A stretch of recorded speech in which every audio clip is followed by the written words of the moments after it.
get a job, or go to a nursing home. My son thought those words would crush a 61-year-old woman. Instead, as the door slammed, I smiled. He had just triggered the death sentence for his comfortable life. He sees a helpless old lady. But I am about to turn his threat into the handcuffs that will lock around his own wrists. My name is Evelyn Harrow. I am 61 years old, and I stood in the kitchen of my suburban home in Maplewood, Colorado, listening to the sound of my life shattering. The man holding the hammer was my own son. Get a job, Mom, or next week, I am putting you in a nursing home. Ryan did not shout the words. He did not scream. He said them with a terrifying, flat calmness, as if he were ordering a sandwich rather than dismantling his mother's existence. He stood by the granite island, checking his watch. Ryan is 35 years old. He wore a navy suit that cost $2,000, a suit bought with the profits from Harrow Home Care, the company I built from nothing, the company he now runs as CEO. He slid a single sheet of paper across the counter toward me. This is a care contract, Ryan said, tapping the paper with a manicured finger. If you want to stay in this house, you need to contribute. Or you need to sign over your remaining shares and grant me full power of attorney. It is a simple trade. I looked down at the document. The legal jargon was dense, but the meaning was clear. He wanted everything. I felt a wave of nausea hit me. It was not just the paper. It was the realization of the last 48 hours crashing down on me at once. Yesterday, my debit card was declined at the grocery store for a $4 carton of milk when I called the bank. They told me the account was frozen due to suspicious activity flagged by the joint holder, Ryan. I looked at the pile of mail on the counter. Final notices, unpaid electric bills, and the letter from my health insurance provider stating that my policy had been downgraded to the absolute minimum coverage. The deductible was now $5,000. I realized then that this was not a sudden argument. This was a siege. He had been quietly cutting off my supply lines for months, tightening the noose until I had no air left to breathe. I built that company. Ryan, I managed to whisper, my voice trembling. I paid for this house. I paid for your college. Ryan rolled his eyes. He looked at me with a mixture of boredom and disgust. In his eyes, I was no longer his mother. I was a liability. I was a line item on an Excel spreadsheet that was dragging down his quarterly projections. That is ancient history, Ryan said cold. Here is a practical solution for you. I checked around. The Dollar Barn, across from the industrial park, is hiring. They need a night shift cashier. It pays minimum wage, but if you work 40 hours, you can pay me rent. Or, there is Shady Oaks. I found a bed for you there. It is cheap. It fits your new budget. The Dollar Barn. He wanted the founder of the state's most respected home care service to scan discount candy bars at 3 a.m. You have 1 week to decide, Ryan said, turning his back on me. 1 week. And then you sign. He walked out. The front door slammed shut with a violence that rattled the picture frames on the wall. The silence that followed was heavy and suffocating. I stood there, gripping the edge of the counter, feeling the cold stone against my palms. I should have been crying. I should have been collapsing to the floor in despair. But I did not fall. Instead, a strange sensation bubbled up in my chest. It started as a small tremor and worked its way up to my throat. I let out a breath that sounded like a laugh. Then I smiled. It was a small, tight smile that I did not recognize. It felt sharp. Ryan thinks he has won. He thinks he has cornered a helpless old woman. He thinks the leverage is all on his side because he holds the checkbook. But he forgot one thing. Every rule, every loophole, every legal foundation he is using to trap me was built on paperwork that I designed. I walked over to the old junk drawer next to the refrigerator. I pulled it open.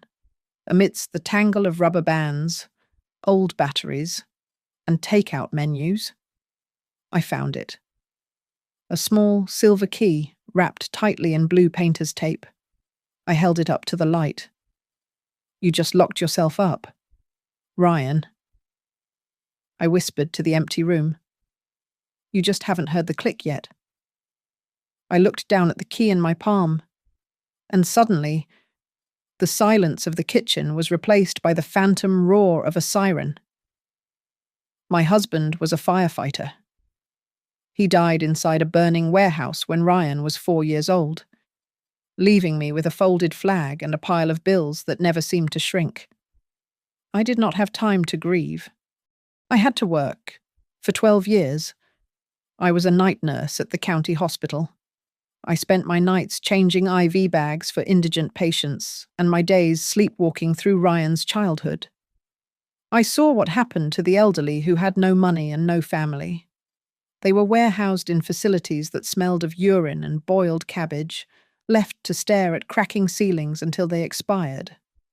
That was why I started Harrow Home Care. It did not start in a glass-walled office. It started in a rusted Dodge Caravan that rattled every time I went over 40 miles an hour. I recruited 2 other nurses who were just as tired as I was. We were the business. I slept on a folding chair in a shared office space that smelled like stale coffee, answering phones with one hand and filling out Medicare forms with the other. Ryan grew up in that office. He did his homework to the sound of me arguing with insurance adjusters. He learned to count by stacking coins from the petty cash box. "We are doing this so you never have to struggle," I used to tell him as I tucked him into a sleeping bag on the floor. That was my first mistake. When the company finally started turning a profit, I did not save it. I poured it into him. Private schools, tennis camps, the best universities. I wanted to scrub the smell of poverty off him, but I scrubbed away his humanity instead. I created a vacuum where his character should have been, and he filled it with entitlement. Ryan went to business school and came back a stranger. He did not see patients. He saw data points. He did not see nurses. He saw overhead. "Mum, you are running a charity, not a business," he told me 3 years ago, tossing a quarterly report onto my desk. "We need to cut the visits from 45 minutes to 30. We are bleeding efficiency." "Ryan, those people need someone to talk to, not just someone to check their blood pressure." I had argued. "They need to pay their invoices." He had shot back. Then my mother died. She was the only one who saw through him, on her deathbed, barely able to speak. She had gripped my hand. "Evie, do not give it all to him. He loves the money, not the work." I was drowning in grief, and Ryan saw an opening. He came to me with a stack of documents a week after the funeral. He called it a restructuring plan. He said it was to protect the company assets from estate taxes. He said, "Trust me, Mom. I am handling the boring stuff so you can rest." I signed. I signed page after page without reading a single word, blinded by tears and trust. That was when the purge began. My loyal assistant of 20 years was let go.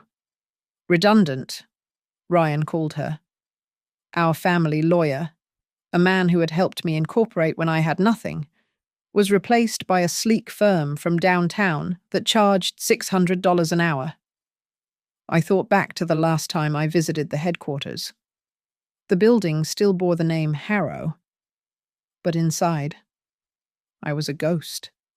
The timeline on the lobby wall, which used to show me standing by that old van, had been painted over. In its place was a giant, backlit photo of Ryan cutting a ribbon, smiling that shark-like smile. I walked through the halls of the empire I built with my own sweat and tears, and nobody even looked up. I was just an old woman in a cardigan, cluttering up their modern aesthetic. I gripped the key tighter, the metal biting into my skin. I realized the bitter truth. I had spent my life trying to give him the world, and he had taken it, then tried to evict me from it. I raised a CEO from a bottle-fed baby. I whispered to the empty house, my voice breaking. But I never raised a human being who knew how to be grateful. The phone call that dismantled the last shred of my trust came at 9 a.m. on a Tuesday. It was a representative from my bank, her voice cheerful and professional. "Good morning, Mrs. Harrow? We are just calling to confirm the change of primary beneficiary on your retirement account. The update to make Ryan Harrow the sole recipient has been processed." I froze, the coffee cup in my hand trembling slightly. I did not authorize that. I stammered. "Oh, but we have your electronic signature on file," she replied, the cheerfulness not wavering. "It was submitted via the secure portal last Thursday." I hung up and rushed to my laptop. My hands shook as I logged into my email. I searched for my son's name. There it was. An email titled, "Urgent Insurance Policy Updates," sent 3 days ago. I remembered that day. I had been at the hospital, sitting by my mother's bedside as she took her final, rattling breaths. Ryan had sent a text saying, "Mum, just click the link and sign the insurance renewal, or coverage lapses." I had clicked. I had tapped the screen. I had signed my life away in a moment of grief-induced blindness. The trap was digital, invisible, and terrifyingly efficient. 2 days later, at my annual physical, the walls closed in further. My physician, Dr. Moore, frowned at his tablet. "Evelyn, I received the report from the psychologist regarding your mild cognitive decline," he said gently. "I think we need to discuss a treatment plan." "What psychologist?" I asked, my voice rising. "I have never seen a psychologist." Dr. Moore looked confused. The report came through the Harrow home care system. Dr. Eris. It outlines episodes of confusion and paranoia. I sat back, feeling the cold leather of the examination table against my legs. Ryan was not just stealing my money. He was building a medical paper trail.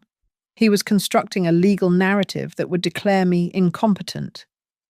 If he could prove I was mentally unfit, he could force me into a facility and take control of everything without me even being able to object in court. When I confronted him over the phone, his voice was dripping with fake concern. "Mum, you are shouting again," he said. "See, this is what I mean. You are becoming unstable. I am just trying to protect you from yourself. Did you read the article I sent you about seniors losing their savings because they refused help?" He was gaslighting me. He was taking my righteous anger and twisting it into a symptom of madness. That evening, Ryan came over for dinner. He did not bring wine. He brought a glossy brochure. He placed it on the placemat next to my lasagna. "Silver Pines Residence," he announced, tapping the cover image of smiling seniors playing chess. "It is 40 minutes north of the city. Look, Mom. They have a heated pool. They have yoga classes. It is not a nursing home. It is a lifestyle community. I pulled some strings to get you a spot." I looked down at the brochure. The logo was a stylized pine tree in silver and green. My stomach turned over, but not from fear. It was recognition. 5 years ago, when I was still running the company, I had terminated a contract with a facility called Silver Pines. We had caught them billing Medicare for physical therapy sessions that never happened. They were a mill, a place that prioritized profit over patient care, often leaving residents in soiled sheets to save on laundry costs. And now, my son was trying to send me there. I looked up at him. He was cutting his lasagna, confident, arrogant. He did not pick this place at random. Harrow Home Care must be doing business with them again. He was feeding his own mother into a system I knew was corrupt, likely to secure a contract or a kickback. The realization hit me like a splash of ice water. This was not just a family dispute. This was a business transaction. I took a deep breath. I forced my hands to stop shaking. I looked at the brochure, then at him, and I let my shoulders slump. I made my eyes look tired, defeated. It does look nice. Ryan, I whispered, my voice trembling just enough to be convincing. The yoga room looks peaceful. I will think about it. Ryan smiled. It was the smile of a predator who feels the trap snap shut. Take your time. Mom, he said, pouring himself a glass of water. But remember, the offer expires soon. He went back to eating, oblivious to the change in the air. He thought he had broken me. He thought the old woman across the table was finished. But in the yellow light of the kitchen, the weeping mother died, and the nurse who used to navigate the darkest corners of the American healthcare system woke up. I was going to think about it. All right. I was going to think about how to burn his entire world to the ground. The key from the kitchen drawer felt heavy in my pocket, like a loaded round of ammunition. I waited until Ryan's Audi had pulled out of the driveway. Then I took my own car, a 10-year-old sedan he had been urging me to sell, and drove to the edge of Maplewood. The storage facility was a grid of rusted orange metal doors behind a chain-link fence. I had rented Unit 42 back when Harrow Home Care was just an idea and a stack of maxed-out credit cards. Ryan did not know this place existed. To him, cloud storage was the only archive that mattered. He forgot that paper trails are harder to delete. I rolled up the metal door. The air inside smelled of dust and old toner. Cardboard boxes were stacked to the ceiling, labelled in my own handwriting from decades ago. I ignored the boxes of Christmas decorations and went straight to the back, to a plastic bin marked Incorporation and Early Contracts. My hands were steady now. The trembling from the kitchen was gone, replaced by a cold, clinical precision. I pulled out a binder. Inside was the original shareholder agreement, typed on a typewriter in 1998. I flipped to page 12. There it was. Clause 7. Section C. The founder retains absolute veto power regarding any merger, acquisition, or sale of the company to a third-party entity. Ryan thought I had forgotten this. He thought that by burying me in digital paperwork and restructuring amendments, he had nullified the original constitution of our company. He was wrong. I dug deeper. I found a folder labelled Complaints, Do Not Discard. These were the letters I had kept, the ones that kept me awake at night. Letters from grieving daughters and angry sons about nursing homes that neglected their parents. I flipped through them until I saw the logo, a silver pine tree. Silver Pines Residence. The complaint was dated 6 years ago. They charged us for 3 hours of physical therapy a day. The letter read, "My father was bedridden and never saw a therapist once." I set the folder down and pulled out an ancient laptop from a padded bag. It was a brick of a machine, thick and heavy. with no capability to connect to modern Wi-Fi networks. That made it secure. It contained a backup of our old accounting software, a legacy system I had refused to migrate to the cloud until Ryan forced it 3 years ago. I plugged it into the single light bulb socket and waited 5 minutes for it to boot up. The screen flickered to life. I opened the ledger and searched for Silver Pines. The payments were there.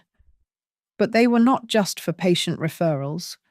There were monthly outflows of $15,000, sometimes $20,000, labeled vaguely as consulting fees. They were being paid to an entity called CarePath Solutions. I frowned. I had never heard of CarePath Solutions. I cross-referenced the vendor ID. Then I saw the date.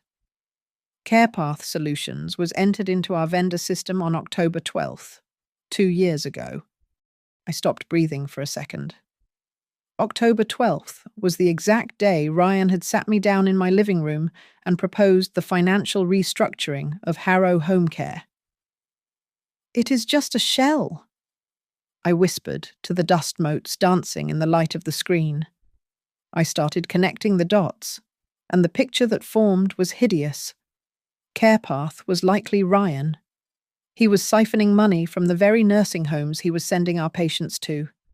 Silver Pines paid CarePath. And in exchange, Ryan made sure Harrow Home Care funneled vulnerable seniors into their empty beds. I remembered the arguments we used to have. I remembered how he would roll his eyes when I refused to partner with certain facilities. "Mum, you are too emotional," he would say, checking his phone.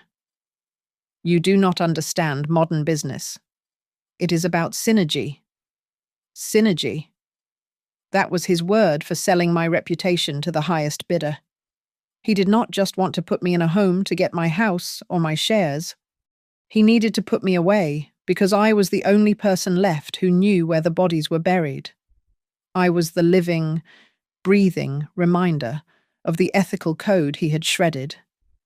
He needed me gone because as long as I was lucid, I was a liability. I closed the laptop. The fan whirred into silence. I took the shareholder agreement, the complaint folder, and the printout of the ledger entries. I placed them carefully into a battered leather briefcase I had not used since the 90s. I took a black marker and wrote a single line on the masking tape across the front of the case. Enough for the FBI. I stood up, dusting off my knees. "If he takes one more step," I murmured, clutching the handle of the briefcase. "Just one more step." I pulled on the polyester vest, which smelled faintly of onion powder and despair. The name tag pinned to my chest read, "Evelyn, trainee." This was the Dollar Barn, a fluorescent purgatory where the American dream goes to buy expired cereal for 99 cents.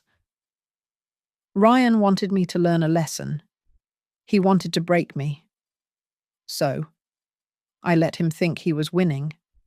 I knew the store had security cameras that linked to a cloud server, and I knew my son. He would be checking in, probably from his ergonomic chair in his high-rise office, sipping an $18 scotch just to see his mother humiliated. So I gave him a show. I hunched my shoulders. I let my hand tremble when I scanned a bottle of generic bleach. I wiped a fake tear from my cheek when a customer yelled at me about a coupon that expired 2 months ago. "You okay?" Honey Carla asked. Carla was the night shift manager. She was a heavy-set Latina woman in her early 40s with circles under her eyes dark enough to bruise a peach. She was working 2 jobs to keep her head above water. I'm just tired. "Carla," I said, letting my voice crack perfectly. "My son. He thinks this is good for me." Carla shook her head, scanning a pack of diapers. "Kids. They forget who wiped their ass. My mom is in a home. Silver Pines. It takes every dime she has, plus half of mine. My ears pricked up. The scanner beeped loudly. Silver Pines, I asked, keeping my head down. Is it a good place? It looks nice in the brochure. Carla scoffed. But the bills? $3,000 a month. And every time I go, she's sitting in the same diaper I left her in the day before. They say they are short-staffed. After our shift ended at 6 in the morning, I asked Carla if I could ride with her to visit her mum. I told her I was considering it for myself and wanted to see the truth. She agreed. We drove in her battered sedan to the facility. Ryan had called it a lifestyle community. Up close, in the grey light of dawn, it looked like a holding cell with better landscaping. Because it was early, the reception desk was empty. We walked straight back to the residential wing. The smell hit me first. It was the smell of neglect, stale urine masked by industrial lavender spray. I heard a call bell ringing down the hall. It rang for 2 minutes, 3 minutes, 5 minutes. No one came. I watched a young aide push a cart down the hall. She stopped at a room, looked in for a second, did not enter, and then scribbled something on a clipboard hanging on the door. She just signed the hygiene check. I whispered to Carla, but she never touched the patient. I walked over to the bulletin board in the hallway while Carla went into her mother's room. It was covered in mandatory compliance posters and a graph showing service efficiency, and there, in the bottom corner of a memo titled Resource Optimization Protocol, I saw it. A small, blue logo. CarePath Solutions. My blood ran cold. This wasn't just a vendor relationship. This facility was running its entire staffing model based on protocols designed by my son's shell company. Ryan was not just skimming off the top. He was the architect of the neglect. He was selling them the software that told them exactly how many minutes they could shave off a human life to save $1. Carla came out of the room, looking furious. She has a bed sore, Evelyn. A big one. I called the agency. Your son's company, Harrow Home Care. I told them the nurses aren't coming enough. What did they say? I asked, my heart hammering against my ribs. They said the data shows she is getting optimal care coverage. Carla spat. They said I was being emotional. I looked down the long, sterile hallway. I saw the rows of closed doors, the elderly people waiting for help that had been optimized out of existence. Ryan did not just pick a random nursing home for me. He was trying to put me inside the machine he helped build. He wanted to feed me into the very grinder that was churning out his millions. If I was in here, medicated and monitored by his staff, using his protocols, I would never be able to testify. I would just be another complaint letter in the trash. Come on. Carla, I said, turning away from the CarePath logo. Let's go. You do not want to see the application forms she asked. No, I said. And for the first time that night, I did not have to fake the steel in my voice. I have seen enough. I know exactly what I need to do. I became a ghost in the very kingdom I built, thanks to a tip from Carla. I knew that Harrow Home Care contracted a third-party service for after-hours cleaning. It was embarrassingly easy to get hired. They did not check references for a 61-year-old woman willing to scrub toilets for $12 an hour. I gave them a fake name, Eve Martin, and put on the oversized blue uniform and a face mask. On my first night, I pushed a heavy mop bucket across the polished marble floor of the headquarters lobby. The silence was heavy, broken only by the squeak of my rubber soles. I looked up, above the reception desk, where a photo of me and the founding team used to hang. There was now a 5-foot portrait of Ryan. He looked visionary. He looked trustworthy. I looked down at the dirty water in my bucket, squeezed the mop, and kept moving. I worked my way up to the executive floor. The lights were dimmed, but the conference room at the end of the hall was blazing. I saw silhouettes against the frosted glass. Ryan was still there. I positioned my cart just outside the door and began wiping down a side table, making myself invisible. Inside, Ryan was pacing. He was talking to 2 men in expensive suits. The acquisition timeline is solid. Ryan's voice drifted through the crack in the door. We are just tying up some loose ends with the majority shareholder. And the mother, a deep voice asked. We cannot have a founder vetoing the sale halfway through due diligence. Northway Capital needs certainty. Evelyn is... Unfortunately, she is not well.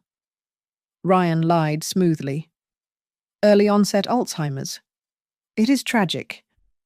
I am in the process of obtaining conservatorship to protect the company's assets. Once the court signs off, her voting rights transfer to me. My hand froze on the spray bottle. I watched as he clicked a remote. A slide appeared on the wall, risk assessment founder, cognitive decline. He was not just stealing my money, he was erasing my mind. The men laughed softly, a sound of relief that the problem was being handled. They stepped out 5 minutes later to grab coffees from the break room. I saw my chance. I slipped into the room, my heart hammering against my ribs like a trapped bird. On the table lay a document stamped confidential, term sheet. I pulled out my burner phone and snapped 3 clear photos. I scanned the numbers. If Northway Capital bought the company, Ryan stood to make $15 million in stock options. But the payout had a condition. Founder approval or court-ordered power of attorney required by the 30th of the month. He was on a deadline. That explained the rush to get me into Silver Pines. I hurried out just as they returned, keeping my head down, scrubbing a spot on the carpet that was already clean. The next night, I took a bigger risk. I waited until Ryan left his office for dinner, and I crawled under his massive oak desk. I taped a small, voice-activated recorder to the underside of the drawer. It was the same desk where he used to do his homework while I worked double shifts. When I retrieved it the following morning, the audio was crystal clear. Look, Gary, I do not care about the bed availability. Ryan's voice was tinny but distinct. He was on the phone. I am sending her to you on Monday. I need her medical intake forms to match the narrative we discussed. Confusion, paranoia, yes. Exactly. If she is in your memory care unit, she cannot sign legal documents. He was talking to the director of Silver Pines. I was putting the recorder into my pocket when a flashlight beam hit my face. Hey, what are you doing in here? I spun around. A new security guard, young and beefy, was standing in the doorway, hand on his belt. I hunched my shoulders instantly, transforming into the frail old lady Ryan claimed I was. I held up a dust rag. Oh, you startled me, young man, I said, my voice trembling. I was just getting the dust bunnies under the desk. My son? He says I have to work or I will just rot in front of the TV. The guard's face softened. He chuckled, shaking his head. Jesus, lady. Tell your sonny is a hard ass. Just finish up and clear out. Okay? Yes. Yes. Of course. I stammered, shuffling past him. I made it to the women's restroom on the second floor and locked the door. I stared at myself in the mirror. I was wearing a shapeless blue uniform. My hair was pulled back in a severe bun. My hands smelled of bleach. I looked like nobody. I looked like nothing. Ryan had spent years looking right through me, treating me like furniture, like an obstacle. He thought he had rendered me powerless by stripping away my title and my money. If they see me as nothing, I whispered to my reflection, a cold smile touching my lips. Then I will use their blindness. I will be the ghost that haunts them until there is nothing left. I drove to Denver with the briefcase strapped into the passenger seat like a delicate child. Monique Harris was a lawyer who specialized in healthcare fraud, a woman with a reputation for being a shark in a world of goldfish. Her office was small, cluttered, and smelled of stale coffee and litigation. When I first sat down, Monique looked at me with a weary expression. I knew what she saw, another confused elderly woman whose children were fighting over the inheritance. Mrs. Harrow, I understand you are upset about your son taking over, Monique said, glancing at her watch.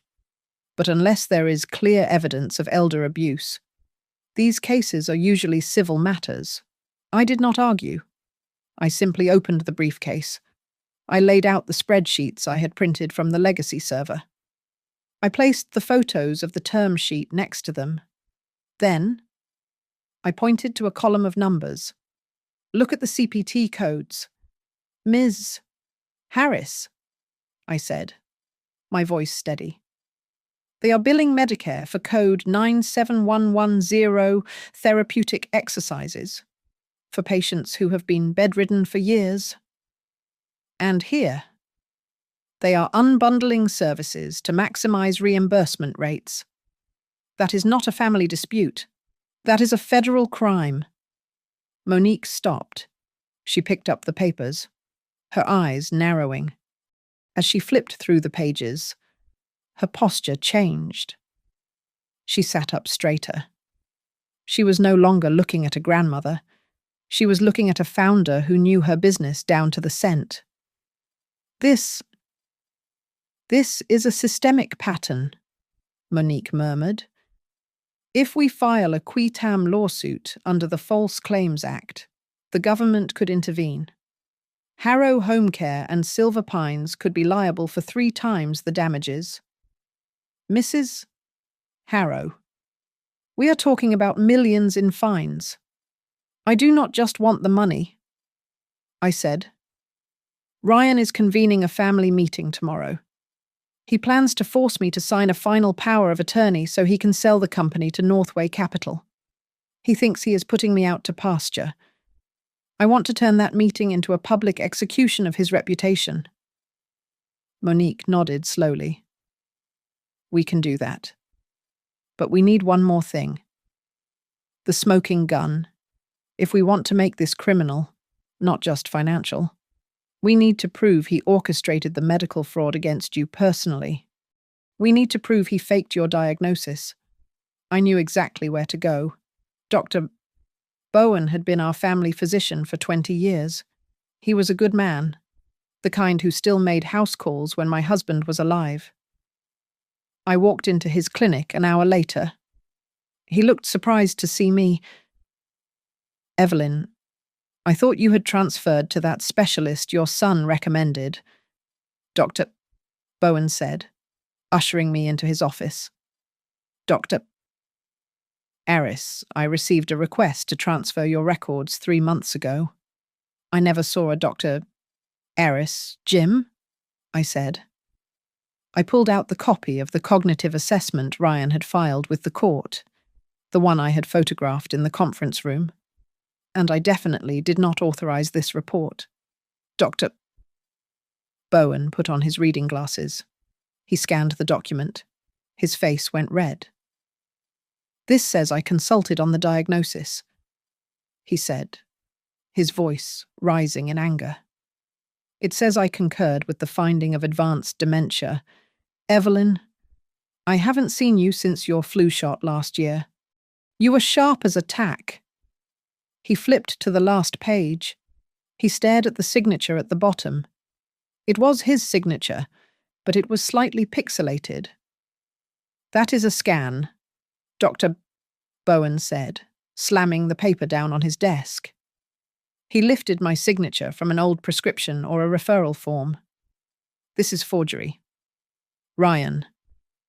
He actually did this. He needs me incompetent so he can sell the company." I said softly. "Will you testify to that? I will do more than testify." Dr.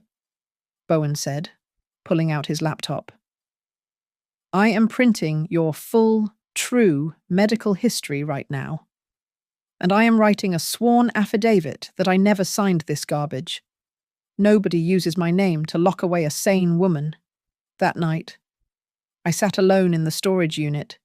The air was cold, and the neon light from the hallway flickered, casting long shadows against the metal walls. I had everything. The financial ledgers proving the kickbacks, the recordings of Ryan conspiring with the nursing home director, and now, the affidavit proving he had framed his own mother as insane. I arranged the files into neat stacks inside the briefcase. It felt less like packing paperwork and more like arranging surgical instruments before an amputation. "Tomorrow," I whispered to the silence, running my hand over the leather case. "Tomorrow. You think you are cutting me out of your life, Ryan. But you are wrong. Tomorrow is the day you get kicked out of mine." Ryan sent a black town car to pick me up, a luxury I'm sure he billed to the company as a client transport expense. I sat in the back seat, clutching my brown leather handbag, watching the familiar streets of Maplewood blur past. He thought he was summoning a defeated woman to her surrender. He did not know he was chauffeuring the executioner to the scaffold. The conference room on the top floor was air-conditioned to a frigid temperature. Ryan sat at the head of the mahogany table. To his right was Madison, his wife, who barely looked up from her phone. She was likely filtering a selfie to make this hostile takeover look like a heartwarming family reunion. Next to her sat a young man with slicked-back hair and a suit that cost more than my first car, the lawyer from Northway Capital.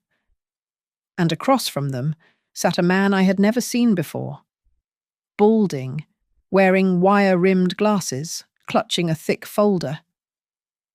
"Glad you could make it, Mom," Ryan said, his voice dripping with that rehearsed executive warmth. "Please, sit down.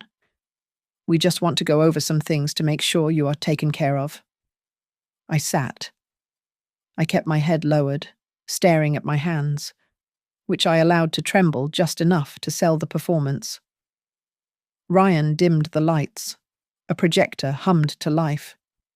A slide appeared titled "Executive Function Decline in the Aging Population." "As we all know, Mum has been struggling," Ryan began, using a laser pointer to circle a photo of a calendar on the screen. "Last month, she missed a dental appointment because she thought it was Tuesday when it was Wednesday. These are the early warning signs. Because I love her, I cannot stand by and watch her lose control. I have filed a petition for emergency conservatorship." The stranger with the glasses cleared his throat. Ryan gestured to him.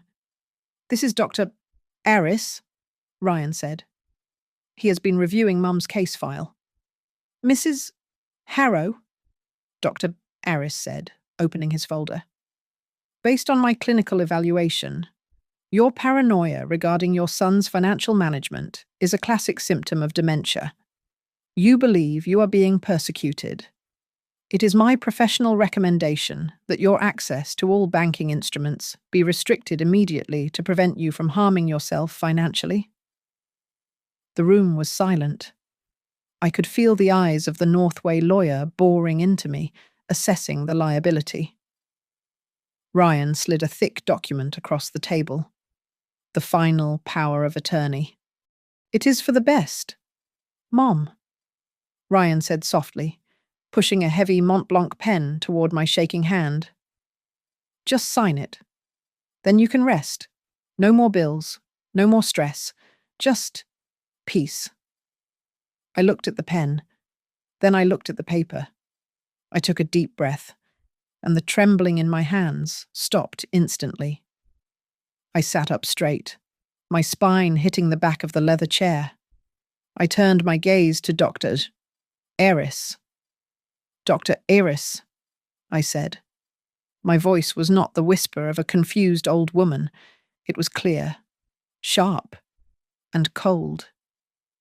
In your report, on page 3, you mentioned that during our session, I became agitated when discussing my late husband. Could you remind me? Was that before or after you asked me about my childhood? Dr. Eris blinked. He looked down at his notes, flustered. Well, the session covered many topics. Mrs. Harrow, it was during the latter half. Interesting, I said, leaning forward. Because I have never met you in my life. Ryan's smile faltered. Mum, you are confused. You saw Dr. Aris last month. No, Ryan, I said, locking eyes with my son. I did not. I reached into my bag and pulled out a thick brown envelope. I placed it on the table with a heavy thud. Since you are always telling me I do not understand the paperwork, I said, smoothing the envelope with my palm. I decided to bring someone who does. I nodded toward the door. It swung open. Monique Harris strode in, looking like a thunderstorm in a blazer. Behind her walked Dr. Bowen, clutching his own medical bag and looking furious. The air in the room seemed to vanish. Who are these people? The Northway lawyer asked, standing up. This is a closed meeting. I am Evelyn Harrow's attorney, Monique said, tossing a folder onto the table in front of the lawyer. And this is Dr. James Bowen, her primary care physician for 20 years. Monique opened the folder and held up a piece of paper. This is a sworn affidavit from Dr. Bowen, stating that the medical report you just cited is a fabrication, Monique announced, her voice filling the room. And this. She held up a second sheet, a blown-up image of a digital signature, is proof that Dr. Bowen's signature was digitally lifted and pasted onto your fraudulent document. Dr. Bowen stepped forward, pointing a shaking finger at Dr. Aris. I never signed that, and if you are a real doctor, you should know that falsifying medical records is a felony. Ryan stood up, his face draining of colour. This is ridiculous. She is having an episode. Are these emails also an episode? Ryan, Monique asked. She slapped a stack of printed emails onto the polished wood. Here is one from you to your assistant, dated 3 weeks ago. Subject line. Enhance the paranoia symptoms in the file. Make sure it looks convincing for the court. Madison gasped. She dropped her phone.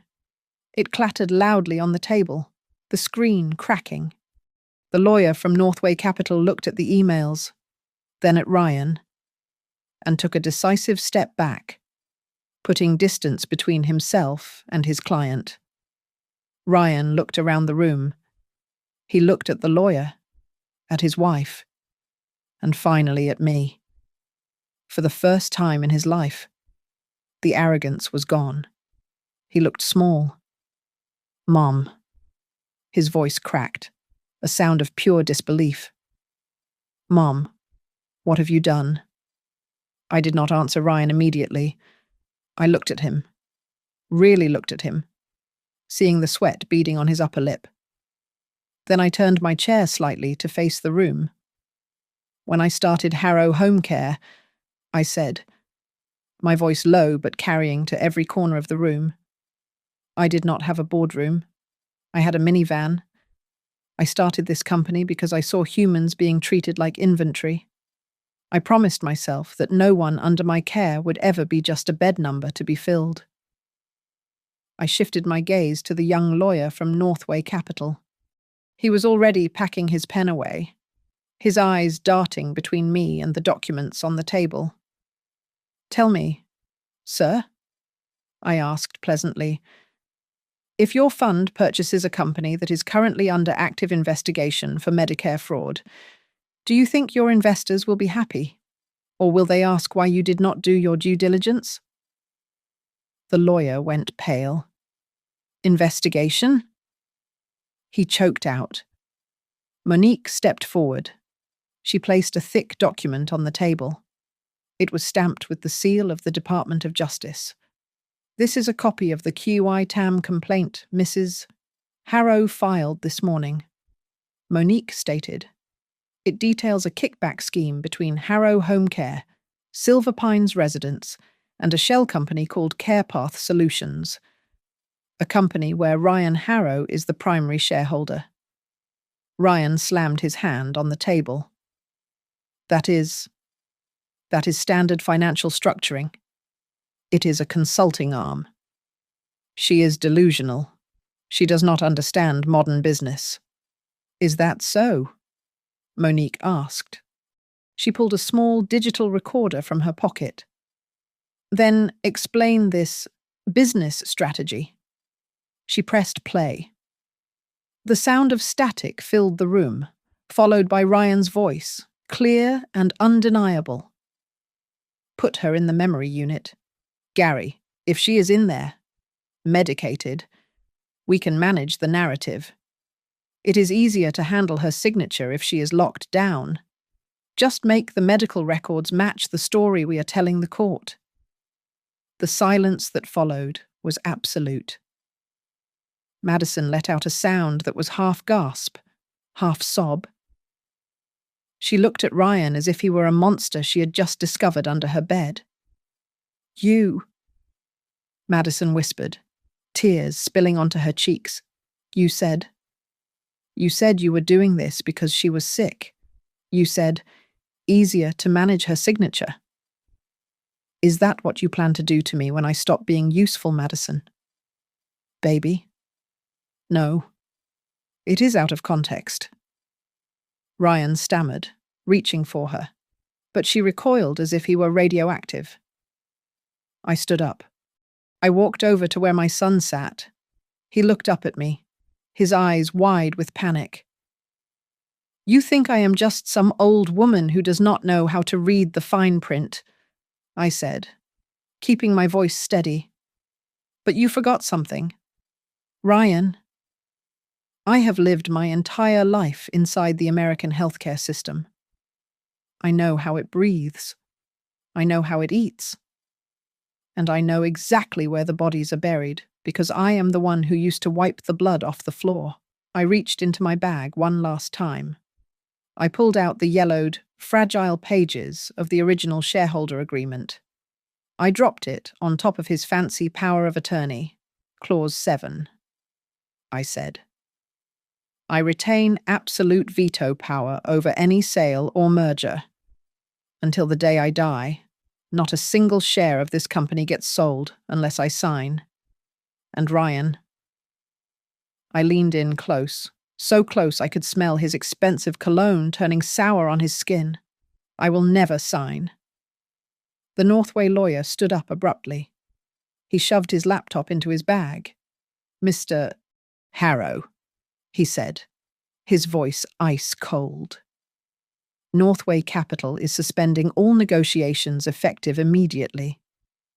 And if any of this," he gestured to the pile of evidence, "blows back on us, we will be suing you for misrepresentation and breach of good faith. Do not contact us."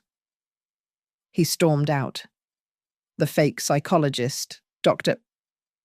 Aris, tried to sneak out behind him, clutching his folder to his chest. Ryan slumped in his chair. The empire he thought he had sold was now a prison he was trapped in. He looked at me, his mouth opening and closing, but no words came out. Then there was a knock at the door. 3 sharp, authoritative raps. Monique checked her watch. Right on time. The door opened. 2 men in windbreakers with federal agent printed on the back stepped in, followed by 2 uniformed police officers. Ryan Harrow, the lead agent, asked, holding up a folded paper. "We have a warrant to search these premises and a summons for you regarding allegations of healthcare fraud, wire fraud, and falsification of medical records." I watched as the colour drained completely from my son's face, leaving him looking like a ghost in his own boardroom. The agents began to read Ryan his rights. The words, "You have the right to remain silent," hung in the air like heavy smoke. Ryan panicked. He turned to Madison, reaching out to grab her arm, desperate for an ally in the room where the walls were closing in. Madison recoiled, stepping back so sharply her heels clicked against the hardwood floor. She looked at him with cold realization, her face a mask of disgust. "Were you planning to do that to me when I stopped being useful?" she whispered. It was a dagger to the heart from the only person standing on his side of the line. Ryan whipped his head around to look at me. Tears were welling in his eyes, spilling over onto his cheeks. He looked at the little boy who had scraped his knee, not the corporate shark who tried to erase his mother to secure a stock option. "Mom, you are all I have," he pleaded, his voice breaking. "You cannot do this to me." I remembered those words. I had said them to him when he was 10 years old, the night the lights got turned off, because I had to choose between paying the electricity bill and paying for his braces. The roles were reversed now, but the pain was different. Mine had been born of sacrifice. His was born of greed. I walked closer to him, close enough to see the new lines etched around his eyes. "No, Ryan," I said softly but clearly. "I am not doing this to you. You did this to yourself. With every signature, every fake invoice, and every single mouse click." I turned to the room, the lawyer, the fake psychologist, the silent board members who had been content to let Ryan bulldoze me as long as the stock price went up. "You all think silence is neutral," I said, looking each of them in the eye. "But silence is choosing a side. And today, that side falls with him." The agents pulled Ryan's arms behind his back. The handcuffs clicked shut. It was the sound I had promised him in my kitchen, the sound of the lock snapping home. They led him out into the hallway, marching him past the giant portrait of himself, labelled Young Entrepreneur of the Year. A crowd of employees had gathered. I saw a few of the older nurses, the ones Ryan had cut hours from, standing there with their arms crossed. Ryan met their eyes, begging for sympathy. No one looked away. No one stepped forward. When the revolving glass doors finally stopped spinning and the police lights flashed against the lobby walls, the adrenaline left me. My knees felt like water. "Evelyn," Monique said gently, stepping to my side. "Let me help you to the car." "No," I said, steadying myself on the back of a chair. "Thank you, Monique, but I need to walk out of here on my own." I walked to the exit. As I pushed open the heavy glass door, I caught my reflection. I did not see the invisible cleaner in the blue uniform.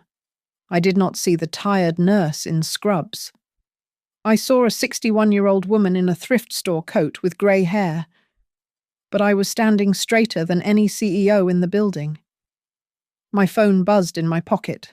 I pulled it out. It was a message from Carla.